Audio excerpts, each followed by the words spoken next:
नमस्कार, मैं चित्रा शर्मा और आप देख रहे हैं CIB न्यूज। मौजूद है अभी ग्राम पंचायत झरना में और कोटजेवर स्टैंड के पास, क्योंकि यहाँ बनने जा रहा था टोल प्लाजा और कार्य भी आप देख सकते हैं। यहाँ पर खुदाई का कार्य हो रखा है और मैं आपको बता दूं कि ये टोल प्लाजा अब राजनीतिक तूल पकड़ चुका है, क्योंकि कभी धूधू विधानसभा क्षेत्र से इसे झोटवाड़ा विधानसभा में स्थानांतरित किया जाता है, कभी झोटवाड़ा विधानसभा क्षेत्र से इसे वापस धूधू विधानसभा क्षेत्र में स्थानांतरित किया जा रहा है। और वो किया जा रहा है मात्र पत्रों के खेल के माध्यम से।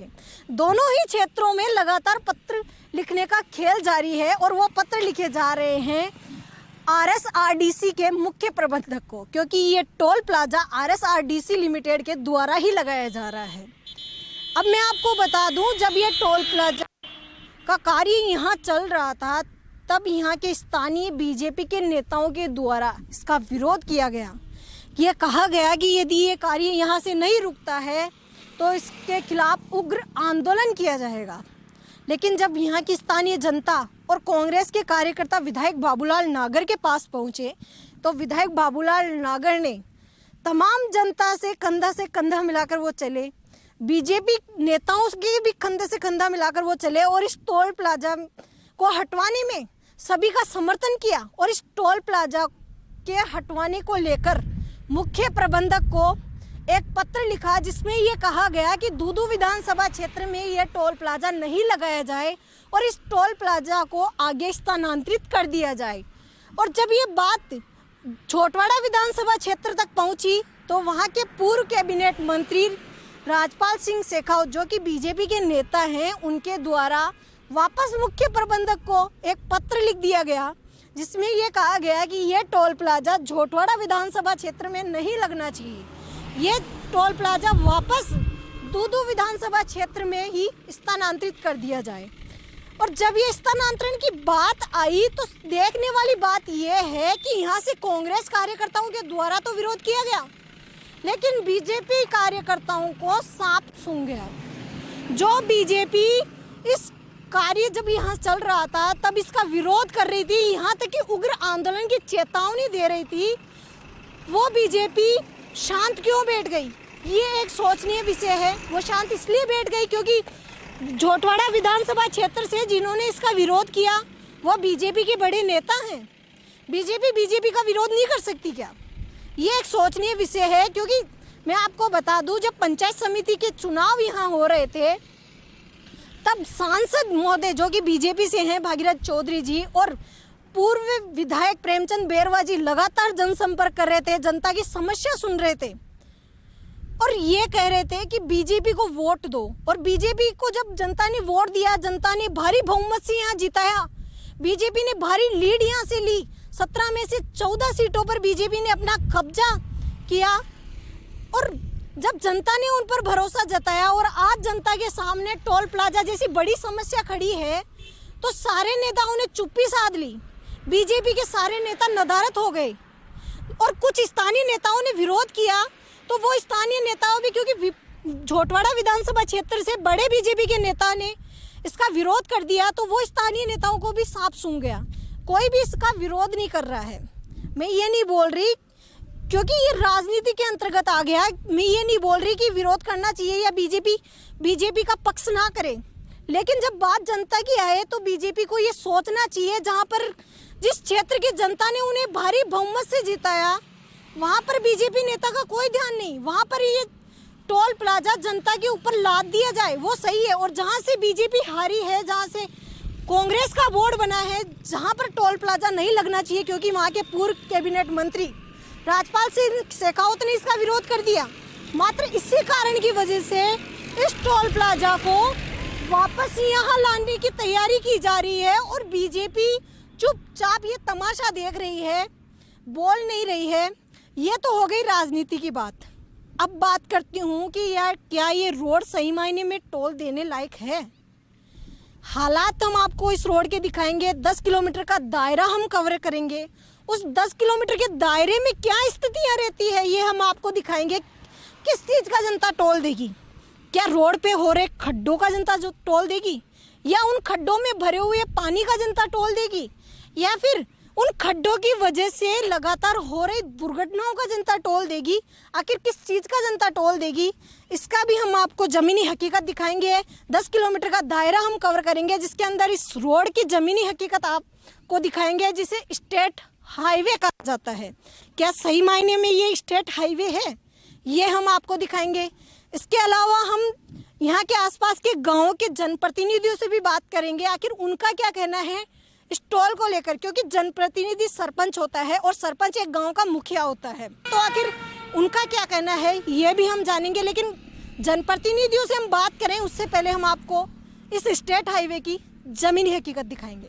अब हम आपको उस रोड के हालात दिखाते हैं जिसके लिए जनता टोल देने शुरुआत करते हैं। बोराज ग्राम से मात्र 500 मीटर की दूरी पर मैं मौजूद हूँ। यहाँ की स्थिति आप देख रहे हैं, पानी यहाँ भरा हुआ है, खड्डे यहाँ होते हैं और आगे भी ऐसी ही स्थितियाँ आपको देखने को मिलेगी। एक स्टेट हाईवे वो होता है जिसके लिए जनता टोल देती है, वहाँ पर गाड़ियाँ 40 से 50 की स्पीड में आराम से चलती है बिना किसी समस्या के। लेकिन एक स्टेट हाईवे हम आपको ये अनोखा दिखाने जा रहे हैं जहाँ पर खड्डे हैं, और यही नहीं बल्कि आगे भी कई ऐसी जगह हैं जहाँ पर इतने ही बड़े खड्डे आपको देखने को मिलेंगे। इसके अलावा मुख्य जो सड़क है उस पर कितने खड्डे हैं ये तो अनगिनत है।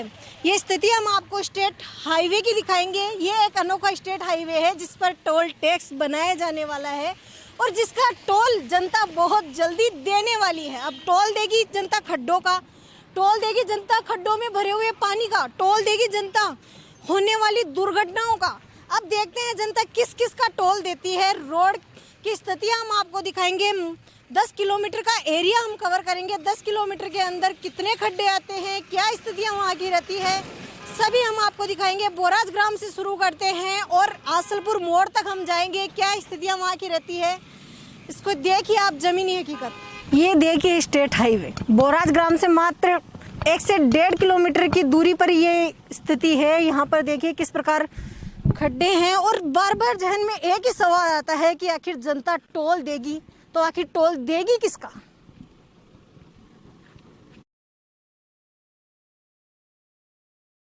अब यहाँ मैं समझ नहीं पा रही हूँ कि जनता आखिर किसका टोल देगी। यहाँ बनी सीमेंटेड रोड का या फिर इसके जस्ट आगे की स्थिति जो आप देख रहे हैं खड्डों से बनी हुई रोड का जनता टोल देगी, ये समझ में नहीं आ रहा है। आप देखिए ये वाहन है, ये यहाँ से गुजर रहा है, किस तरीके से समस्याओं का सामना करना पड़ रहा है। खड्डे यहाँ पर बुरी तरीके से हो रखे हैं। और मैं आपको बता दूँ यहाँ से आगे आसलपुर रेलवे स्टेशन आता है, जो भी एक जनता की सबसे अहम और ज्वलनशील समस्या है, क्योंकि वो लंबे समय तक बंद रहता है, जिसकी वजह से जनता को आवाजाही में काफ़ी समस्याओं का सामना करना पड़ता है।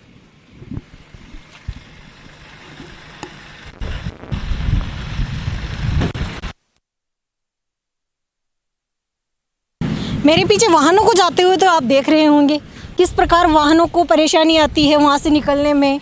और स्थिति आप यहाँ देख रहे हैं, आगे तो सीमेंटेड रोड बनी हुई है, लेकिन यहाँ पर देखिए कि क्या हालत है। रोड पूरी तरीके से टूटी हुई है, वाहनों को निकलने में यहाँ समस्या आती है और बारिश के मौसम में तो हालात और भी गंभीर हो जाते हैं। ये कहीं ना कहीं दुर्घटना का कारण बन सकती है। ये रोड जिसका टोल अब जनता देने वाली है, स्टेट हाईवे इसे मैं कह रही हूँ, और स्टेट हाईवे ही के हालात हम आपको दिखा रहे हैं। खड्डे आप देखिए, काफ़ी गहरे खड्डे हैं जहाँ से वाहनों को निकलने में भी काफ़ी परेशानी आती है।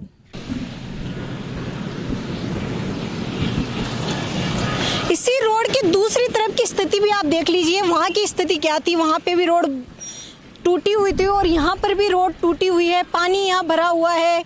और हम आपको बता दें इसी के नज़दीक में ही विद्यालय पड़ता है, जहाँ से बच्चों की आवाजाही यहाँ लगी रहती है। ऐसे में दुर्घटना का कारण ही यहाँ पर गड्ढे बन सकते हैं और इसका टोल अब जनता देने वाली है। जल्द ही यहाँ पर टोल लगाया जाने वाला है। हम आपको बता दें ये स्थिति हम आपको स्टेट हाईवे की बता रहे हैं, जिसके लिए टोल निर्माण का कार्य जल्द ही शुरू किया जाने वाला है। स्टेट हाईवे के हालात हम आपको दिखा रहे हैं। 10 किलोमीटर का दायरा हम कवरेज करेंगे और हालात आप यहाँ के भी देख सकते हैं, काफ़ी गड्ढे हो रखे हैं और वाहनों के आवाजाही में भी काफ़ी परेशानी यहाँ भी देखने को मिलती है।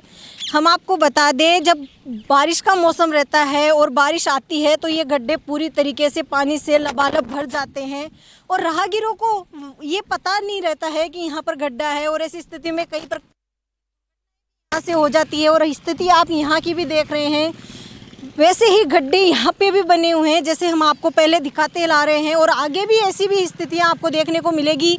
स्टेट हाईवे है जिसका टोल अब जनता जल्द ही देने वाली है। हम लगातार आपको स्टेट हाईवे के हालात दिखा रहे हैं जहाँ पर टोल लेने की तैयारी की जा रही है, लेकिन हालात आप देखिए, ये किसी भी तरीके से इसको स्टेट हाईवे नहीं कहा जा सकता। हालांकि यहाँ पर गड्ढे थे, गड्ढों को भरने की कोशिश भी की गई है, लेकिन कहीं ना कहीं नाकाम कोशिश लग रही है। पूरी तरीके से इसको समतल नहीं किया गया है और वाहनों को आने जाने में यहाँ भी परेशानी देखने को मिल रही है। और भी आगे हम जाते हैं, आगे के हालात भी हम देखते हैं। लगातार सड़क के हालात हम आपको दिखा रहे हैं और आखिरी पड़ाव में से कहूँगी आसलपुर मोड़ पे मौजूद हूँ। हालात आप देख रहे हैं, वाहन यहाँ से गुजर भी रहे हैं और क्या स्थिति है, पूरे रोड पे गड्ढे बने हुए हैं। इसे किसी भी तरीके से स्ट्रेट हाईवे तो नहीं कहा जा सकता। यहाँ पर आप स्थिति देख रहे हैं कि वाहन कहीं से घूम के आ रहे हैं, क्योंकि मेन जो रोड है उसके हालात तो बहुत नाजुक हैं, यहाँ से वाहन निकलना भी मुश्किल है। ऐसे में स्थिति आप देख रहे हैं, काफ़ी गड्ढे यहाँ बने हुए हैं और स्टेट हाईवे तो कहा नहीं जा सकता। तो जनता टोल किस चीज़ का देगी? यहाँ पर बने हुए गड्ढों का टोल जनता देगी, या फिर यहाँ पर जब बारिश के मौसम में पानी भर जाता है और पानी में से निकलने के बाद जो टायर की धुलाई होती है उसका टोल जनता देगी? ये तो जनता जाने।